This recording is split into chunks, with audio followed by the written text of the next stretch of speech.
Mesdames, Mesdemoiselles et Messieurs, bonjour et bienvenue au journal de TVGR. Voici les titres de notre journal. Beaucoup de projets de vie dans notre école. Nous vous présenterons ceux de l'école primaire Saint-Joseph de Gers en suivant la journée d'un élève. Les métiers manuels ont la cote. Nous vous présenterons dans ce journal la formation en menuiserie que suivent les élèves de l'enseignement secondaire spécialisé Saint-Joseph de Gers. Nous aurons la chance d'accueillir en fin de journal Adrien François, réalisateur du court-métrage Sacré Charlemagne. Il nous parlera de son film et de sa vie de réalisateur. Nous retrouverons nos envoyés spéciaux pour un reportage exclusif. Bonjour à toutes et à tous. Aujourd'hui, nous allons vous faire découvrir notre école primaire Saint-Joseph de Gers. Nous allons suivre Jordan durant sa journée d'école, une journée durant laquelle les élèves vivent de bons moments.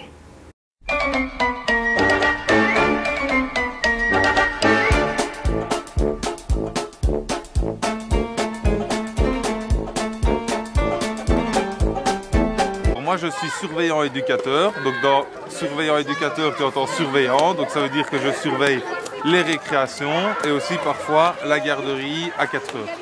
Alors mon boulot d'éducateur c'est quoi? Je fais beaucoup d'activités, donc je passe dans les classes, je prends des élèves pour réaliser des projets, donc j'ai par exemple un projet vélo, on a récupéré d'anciens vélos et on est en train de les retaper pour réaliser une grande balade en fin d'année. Et aussi, tu entends dans le mot éducateur le mot éduquer. Donc, c'est-à-dire que je suis là aussi pour faire respecter le règlement de l'école.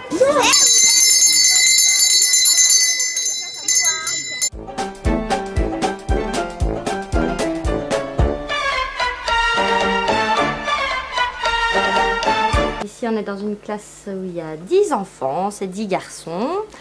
Ils ont entre 7 et 10 ans. On apprend à lire, on apprend à calculer tout doucement. On travaille beaucoup par projet. On a travaillé sur les chenilles, on a travaillé sur Saint-Nicolas, on a fait une petite chanson pour Noël. Et là, pour l'instant, on travaille sur le Petit Prince. L'après-midi, on va faire des ateliers avec la classe de Madame Vanessa pour un petit peu faire de l'éveil, où on va travailler sur les princesses et les chevaliers. Bonjour Madame Gaëlle, la logopède. Je viens chercher Jordan.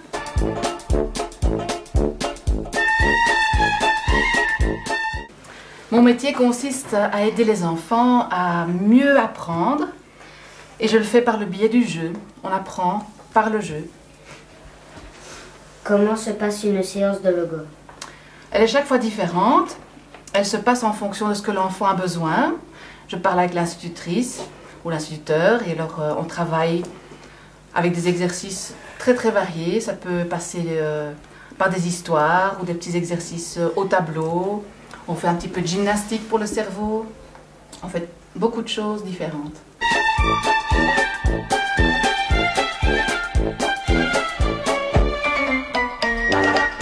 Il y a deux façons de travailler en fonction des classes. C'est en fonction de l'âge. On peut plutôt travailler la psychomotricité, c'est ce qu'on appelle les grands mouvements qu'on apprend, grimper, glisser, courir, avec les classes de moins grands. La classe de Mme Catherine, la classe de Mme Virginie, Mme Isabelle. Et puis avec les plus grands, on va plutôt travailler les sports collectifs, donc tout ce qui est socialisation, donc c'est apprendre à travailler ensemble, respecter le matériel, respecter les autres, jouer avec fair play, etc.,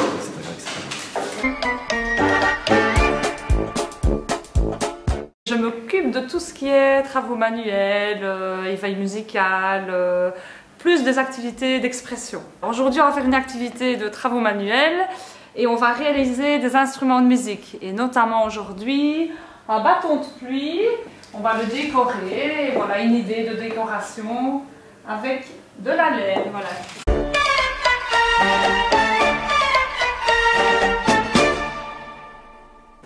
Tables, chaises, décorations, meubles, nous retrouvons des objets en bois un peu partout autour de nous.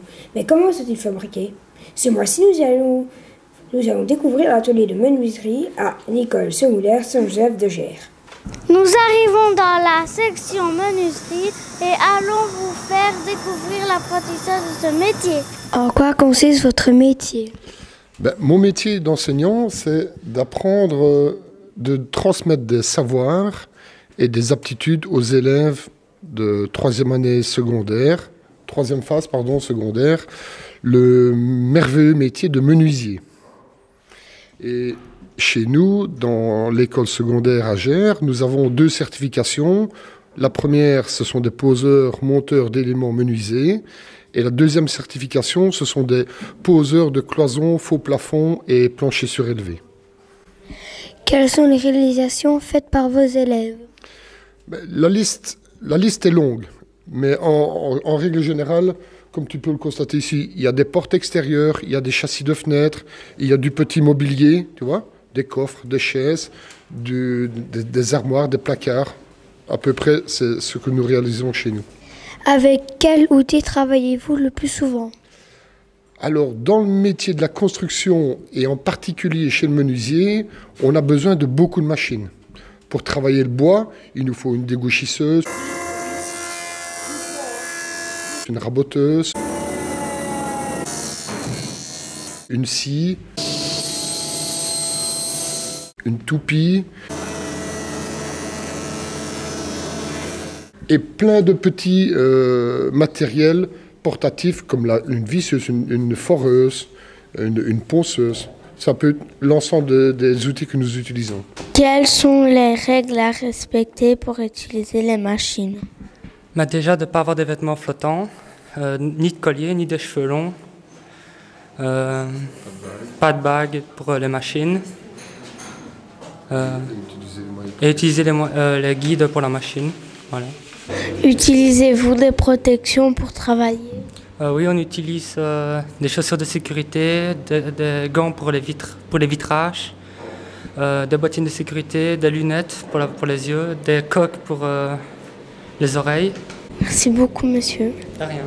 Pour terminer notre journal, nous allons voir un reportage exclusif sur le court-métrage Sacré-sur-le-Magne.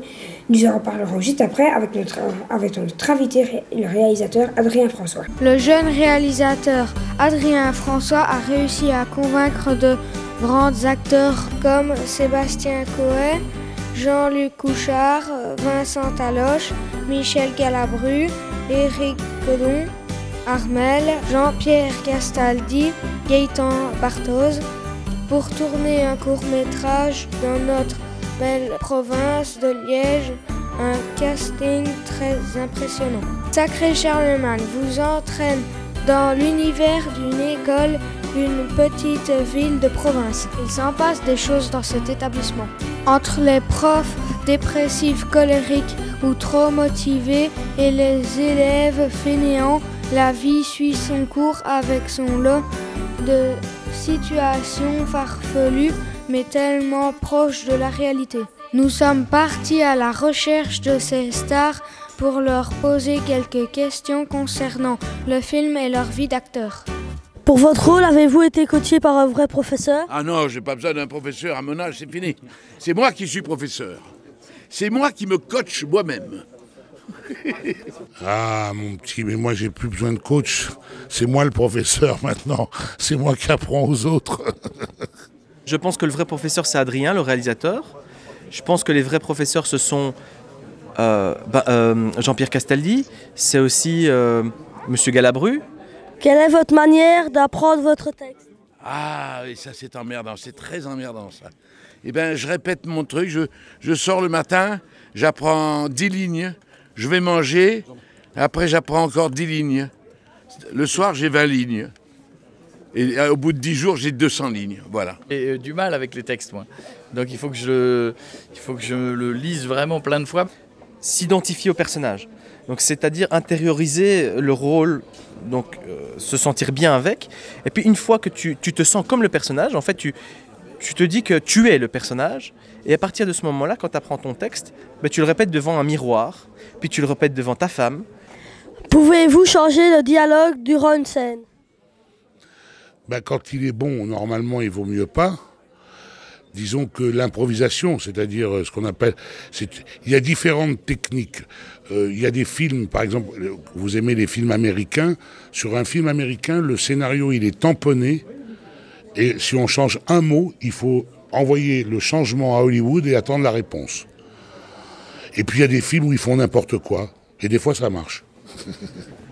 Oui, il ne faut pas changer grand-chose, mais il faut s'autoriser de le changer un peu, mais avec l'accord. Faut pas le faire, faut le faire avec l'accord du réalisateur. S'il est d'accord, tu changes un peu.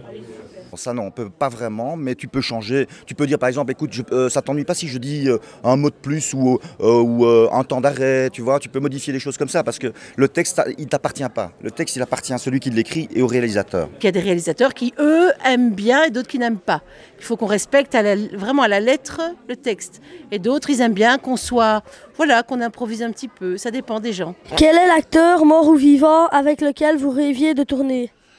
J'ai eu la chance de quasiment tourner avec tous les acteurs que j'ai rêvé de rencontrer. Donc ceux qui sont morts, j'aurais bien aimé tourner avec celui qui a fait... j'aurais aimé tourner avec Rému. Moi, De Funès, j'aurais bien aimé. Ça te parle pas, toi, ça, De Funès? Si, ça te parle un peu? De Funès, j'aurais bien aimé. Bourvil, qui n'est plus vivant, mais pour moi, c'est mon saint patron de la comédie. Merci. Bonjour, monsieur François. Bonjour. Et merci d'être avec nous. Tout d'abord, qu'est-ce qui vous a motivé à réaliser ce court-métrage?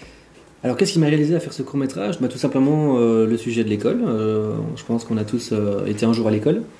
Et donc voilà, j'ai voulu remettre en image un petit peu l'univers d'une école, avec la vie avec les copains, avec les professeurs, et le tout sur une manière comédie.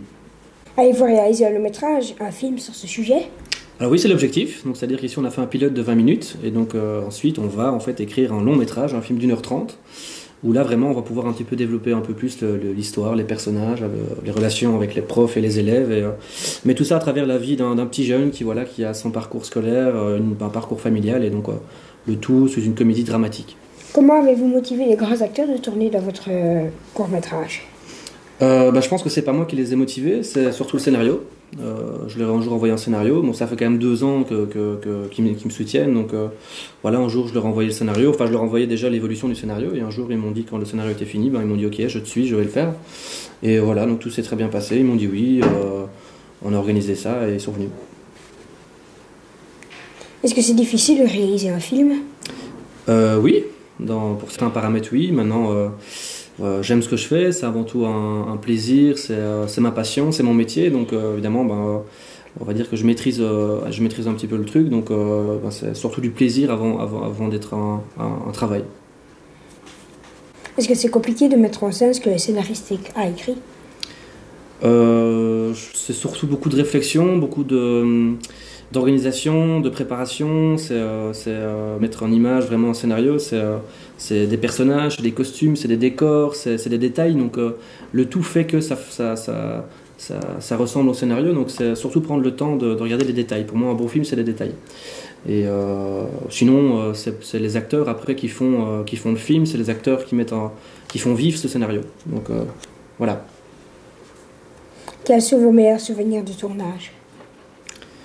Mes meilleurs souvenirs du tournage, j'en ai beaucoup. Je pense que c'est un peu tout. C'est le matin, c'est sur le plateau, c'est quand on mange, c'est déconner avec tout le monde, c'est rire. Parce que je pense que surtout le cinéma, c'est rire. Enfin, en tout cas moi, parce que je fais des comédies. Donc j'ai pas vraiment de moments que je préfère, mais c'est plein des petits souvenirs comme ça qui me resteront en tout cas gravés dans la mémoire. Mais je sais pas en citer un précisément, non, je sais pas, il y en a tellement. Quel est votre film préféré? Alors mon film préféré dans la comédie, c'est Le Dîner de cons, avec Jacques Villeray. J'adore cet acteur, donc c'est un film qui pour moi représente totalement la comédie française.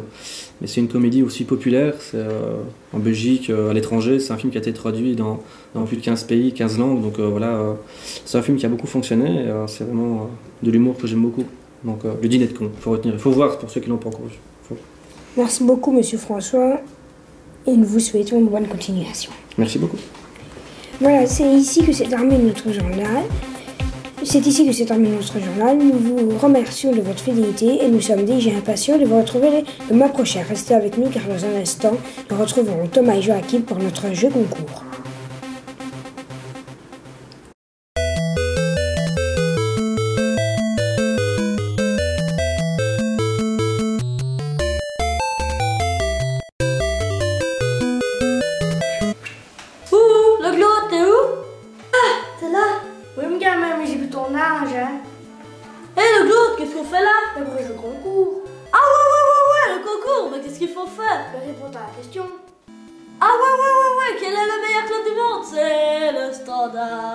Mais TBS, mais non.